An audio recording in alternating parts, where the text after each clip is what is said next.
내일 있는 서울과 부산시장 보궐선거가 충청권에 무슨 영향이 있을까 생각하시겠지만 선거 결과에 따라 충청권 현안이 판가름 날 전망입니다.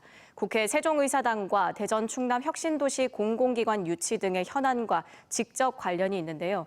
왜 그런지 서울방송센터 김성민 기자가 전해드립니다. 국회 세종의사당 건립은 4.7 보궐선거 이후 탄력을 받을 것으로 전망됩니다.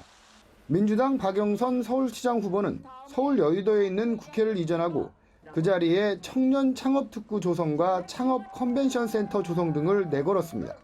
국민의힘 오세훈 서울시장 후보도 국회 이전은 균형 발전 차원에서 바람직하다는 입장인데 다만 시민 의견 수렴 등 공론화 과정을 거쳐야 한다고 강조합니다.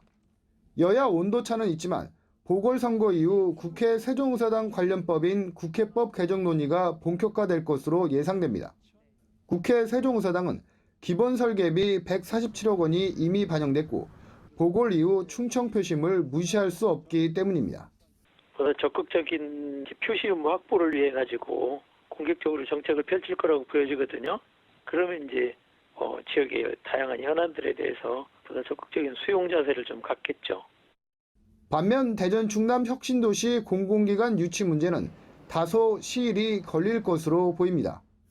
여야 부산시장 후보 모두 2차 공공기관 이전, 특히 산업은행과 수출입은행 등 금융기관 부산 이전을 공약으로 내걸었습니다.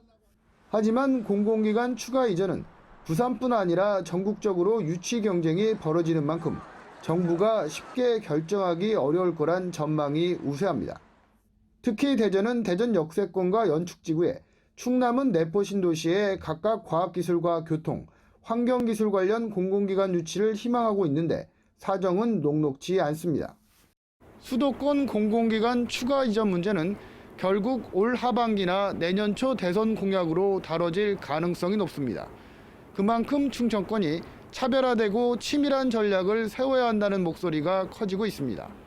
TJB 김성민입니다.